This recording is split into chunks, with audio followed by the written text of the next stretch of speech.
My name is Jaime Alicea. I have the honor to be the superintendent of the Syracuse City School District. I have the honor to work for 21,000 students and 14,000 families in the city of Syracuse. What's your favorite book? My favorite book is Terrazo.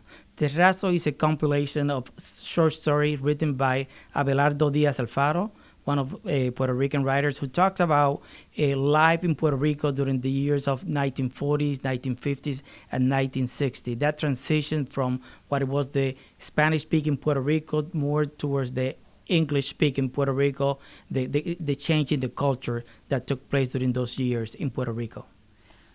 Why is this your favorite book? Why did you choose it to share with us as your favorite book? I chose this book because I had to read some of the stories in this book in middle school and high school. Some stories that talk about how people, after they worked for years and years in the sugarcane fields, then they didn't have the opportunity to get any other job because that was the only thing that they were able to do. Things that talks about the family, how they were going to support their family, how they were going to take care of their kids when they only had those jobs that were mostly during the month of between November and March. That was the time when they were working in the sugar fields. Then after that, they have to find all the different ways that they have to work to support their families. How has a book like Terrazo influenced you both personally and in your career? This book delivers a lot of messages. It has delivered a message for me that I have to work hard, that I have to prepare myself, that sometimes in life you need to be prepared to do one thing, but if that doesn't work out, you gotta be prepared to do something else. So it is a story that I have shared with other students before that, today you're getting an education. You may go to school to be a lawyer, to be a doctor, or to be even someone to work in a hospital. But maybe that is not the passion that you're going to develop throughout the years that you're employed. So you have to prepare yourself to do something else later on in life. I'd love for you to read a short excerpt for us. I have chosen one of the chapters of the book that talks about the feeling that a person gets after he or she has been displaced from a job that he or she has done for many, many years. Nunca le había sentido tan solo. ¿Qué será de la mujer y de los negritos? Pero tal vez Mr. Power, el administrador de la central, le dé una oportunidad. Abandona la idea. Ese rubio no sabe lo que es la hambre de un pobre. ¿Y en dónde le van a dar trabajo? No lo querrán por viejo, por pobre, por negro. Esa es la paga que recibe después de haber dejado su vida trunca en los cañavelares para lucrar a los blancos. Ahora le lanzan al camino como un perro sarnoso. It's a story about after he has worked all those years in the sugarcane fields, now that he's old, now that he's still poor, what is he going to do to continue to support his family? He feels that he has been thrown out and he has no chance in life. Out of all of the stories in the book, why did you choose that particular passage? Because growing up in Puerto Rico, my grandparents, my parents, my family, my father, he worked in the sugarcane fields. I heard stories about the people working on the fields. My grandmother, she sold breakfast for the people working on the sugarcane fields. And that was work that took place, like I said before, between November and March.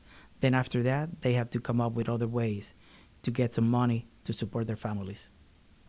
Knowing that this is kind of an English-speaking audience that you're reaching here, why did you choose the Spanish language book? Why this particular Spanish language book? Because I grew up in Puerto Rico. Spanish is my main language, but there is a message here. It's a message that has no language. It's a message that I can share with anyone out there, that anyone could learn from it. It's about working. It's about preparing yourself and getting ready for whatever life is going to bring you. What is it that you think makes a book a great book or a great read? I think that what makes it a great book is a book that you can identify with. It's a book that you can relate to. It's a book that delivers a message for you and a message that you can share with other people. That's what a great book is all about.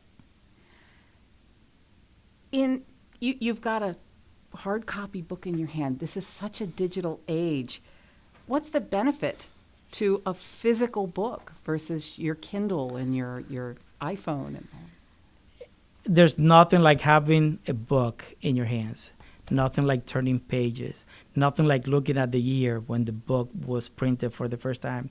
This is a book that was printed in 1948 and still has a great message to me and to a lot of people in Puerto Rico. do you think really any means of reading, though, is beneficial, or do you think it's even better with that physical book? I think that any means of reading is beneficial, whether you're using a Kindle, whether you're using the iPad.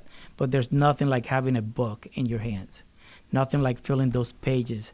Nothing when the book is printed for the first time, like smelling the ink in that book.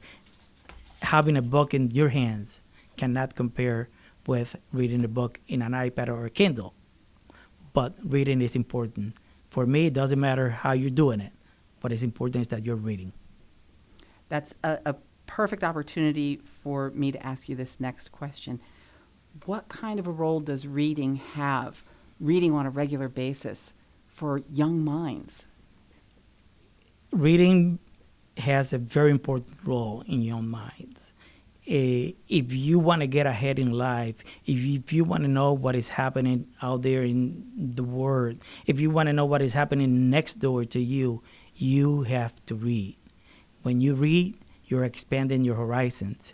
You get to travel mentally. You get to have a lot of experiences that you cannot get unless you're reading or unless you're going to that location.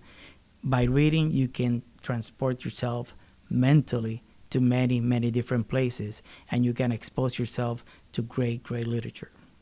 Anything else you want to be absolutely sure that we tell people in terms of the great American read and the importance of books and the importance of knowledge? If there's anything that you can think of that you just want to add that we've not talked about. Sometimes people think that to get a good education, you have to go to school, you have to go to college. Just pick up a book, read about it, and you will expand your own horizons.